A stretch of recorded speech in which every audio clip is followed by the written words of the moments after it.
So it's been an interesting journey, especially I've never been here before. It was my first time in hospital. So it's quite a shock, when you come suddenly find yourself in hospital. But I'm not one to give up that easily.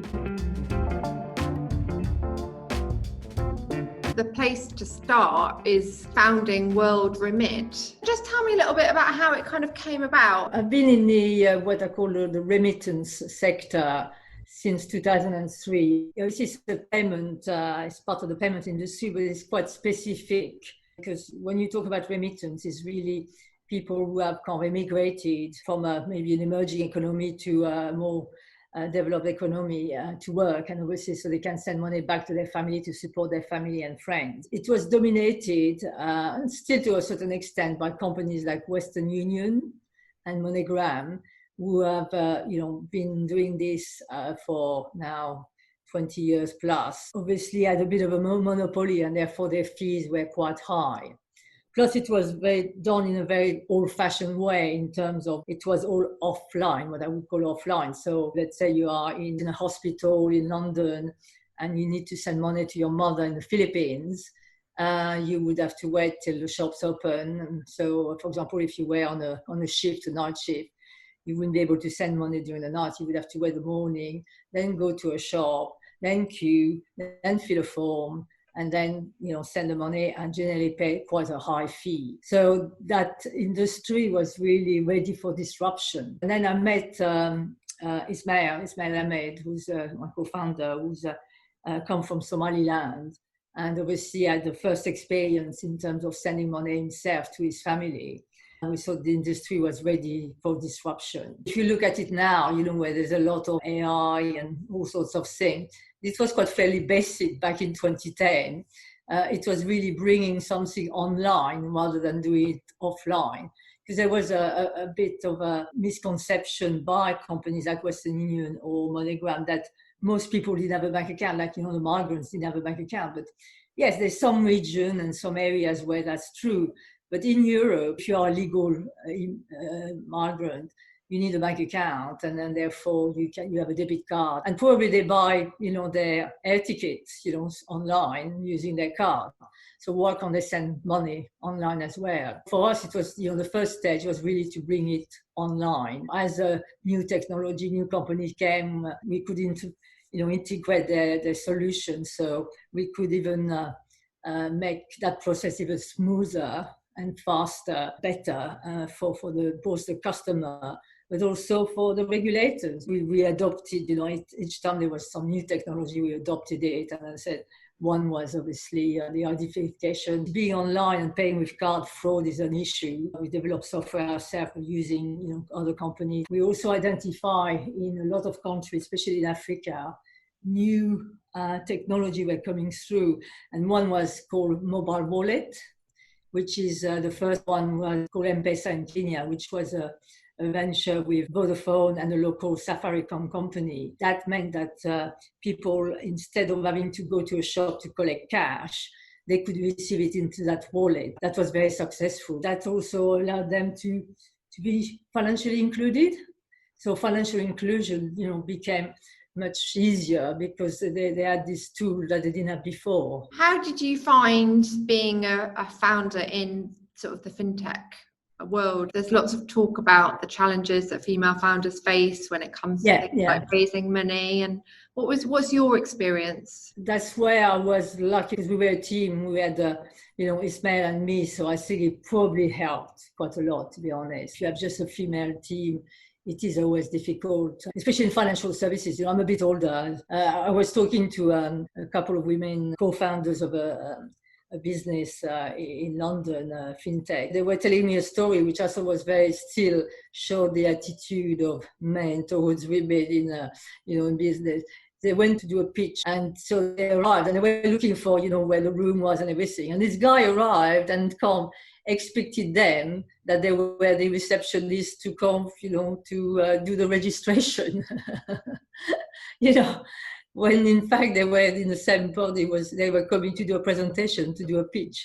So, we are 2020, and that was just a few months ago, that attitude still prevails. It is still a challenge, I have to say. As I said, I was lucky, I met with Ismail. And we were, in a way, not an odd team, but obviously he comes from Africa. I'm, French by birth, but I'm a woman in financial services. At the end of the day, it's, knowing what you're doing and just be prepared to, keep at it. You got to keep, trying and trying. I think that's really great advice and something that I really believe in as well, I think. How long were you sort of actively involved in WorldRemit? So from the beginning in 2010, Ishmael had the idea and he was starting putting things together. We launched at the end of 2010 in November. And then my role was very much initially like more financial. I was finance director, and then I moved to become the chief operating officer, COO. And I was there in that role until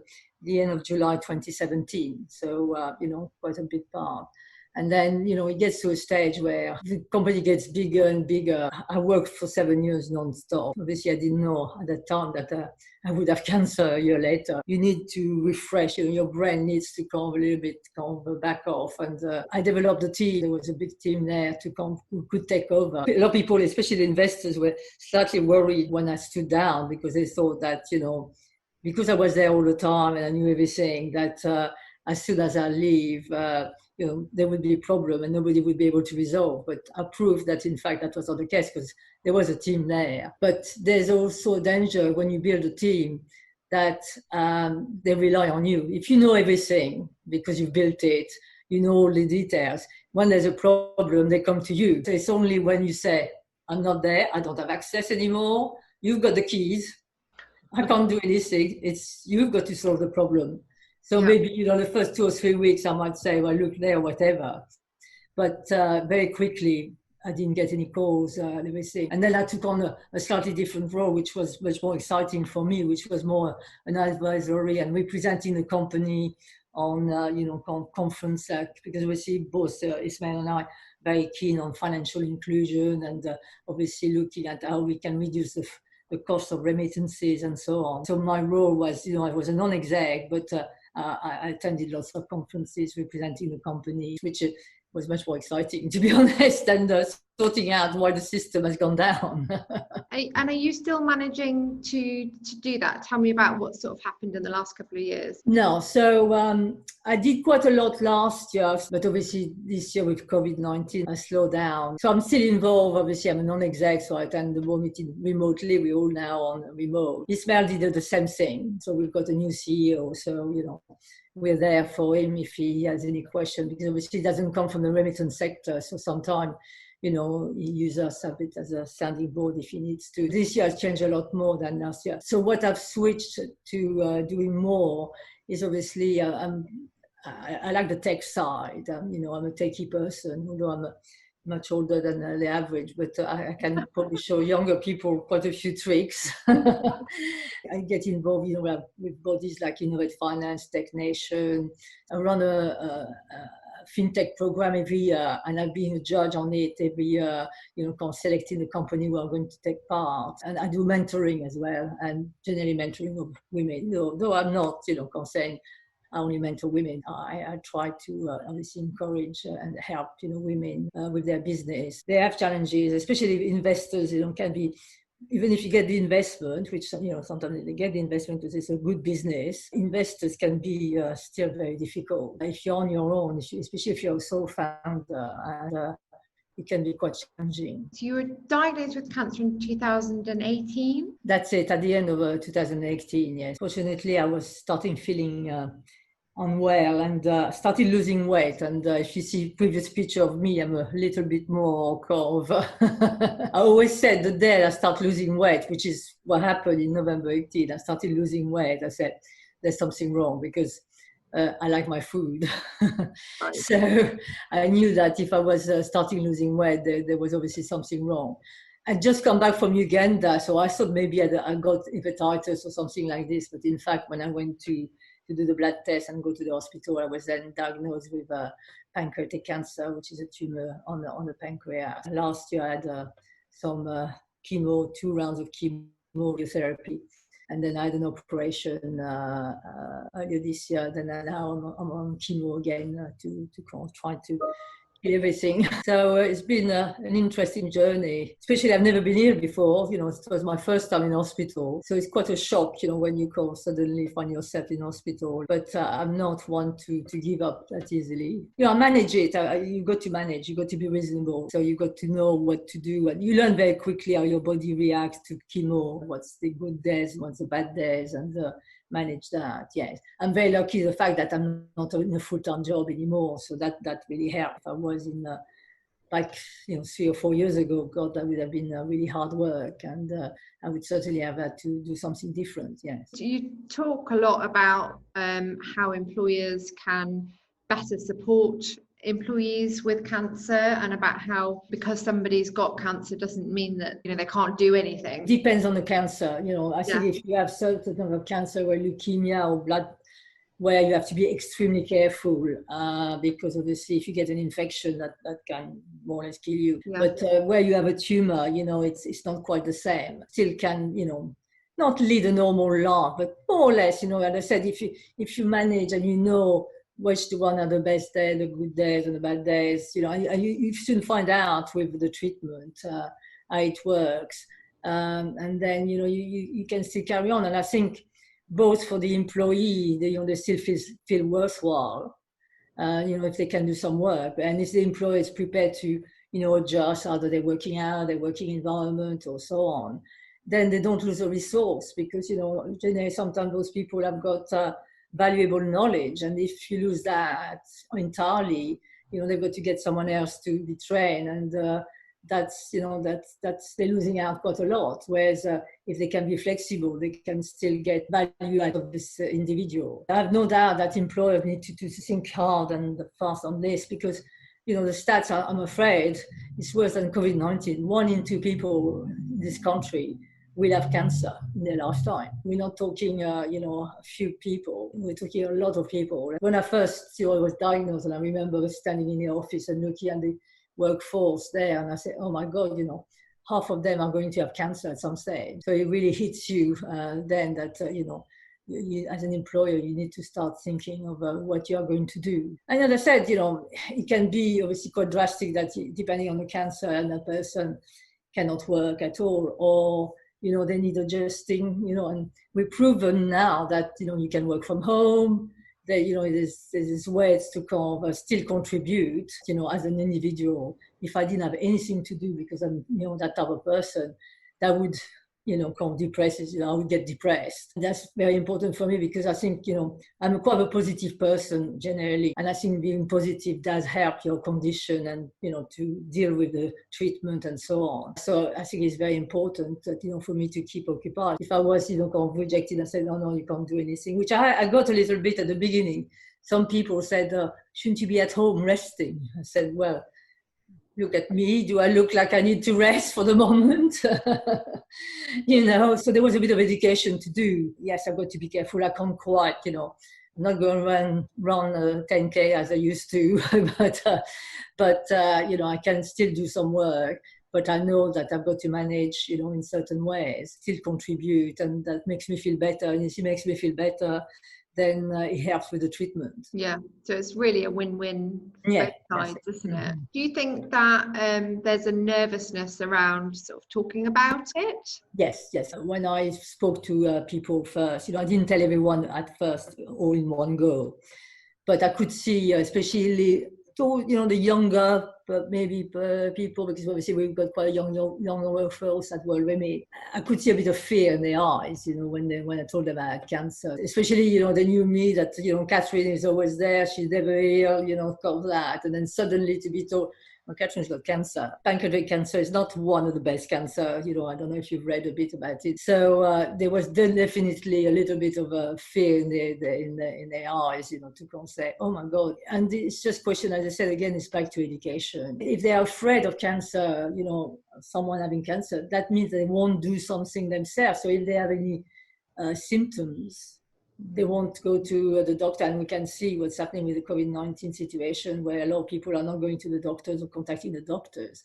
And, the longer you live it, the worse your condition is going to be to recover. So it's very important to identify symptoms very early and deal with them. So as I said, if you're afraid of that, then obviously that's going to make it difficult for you to take that step. So, a lot of women are saying, have you done your smear test? If you read about cancer, this in cancer research and so on, they've done so much, in terms of improving detection, treatment. Even for mine, it's not a guarantee, but they've improved a lot of the treatment. There's a lot of trials with new drugs. You've got to be prepared and to go and say there's something wrong with me, and it could be nothing, which is great, but also it could be something. But the earlier you get it diagnosed, the better your chance of recovery are. Well, again, the employer can play a role by arranging regular kind of testing or health check as part of the maybe the insurance they get and so on. But, the cost to the NHS and to the employer is high. So if we can reduce the number of people who have to spend months on treatment and potentially die, you're going to save a lot of money. If we are that basic, we're all it's our interest to deal with it. I'd really like to ask one more question. One of the things that I find most inspirational is your positive outlook, the way that you're talking about this so openly and really sort of using it to try and do some good. How do you manage to stay so positive? I wouldn't say it's that easy. Yeah, some days I feel a bit, but I'm very lucky. Got a terrific support network, lots of friends. That makes a big difference.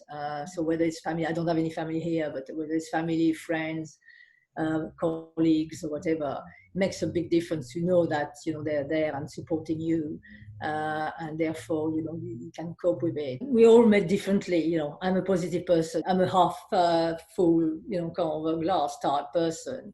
If you are half empty, then obviously it makes it more difficult. I was doing a blood test. We were in a queue and I was talking to this lady, and then suddenly this man arrived. He obviously went to take a phone call while his number had been called, and he started panicking. He said, don't worry, we'll get you. When she comes out, we'll tell you that you're next and everything. But he was panicking about everything. Then I saw him back in the unit, and again he was panicking about things. So I think it's a mental attitude. It's your personality is very important, and I say your network as well is very important. If you have friends who come and see you and say, oh, you're all right, when someone talks to you like that, you say, God. So if you are a bit down, you are kind of that type of negative, you kind of like doesn't help you. With me, it doesn't affect me, but I can see, people who are maybe not as strong as me or as positive as me. If someone talks to them, are you sure you're okay?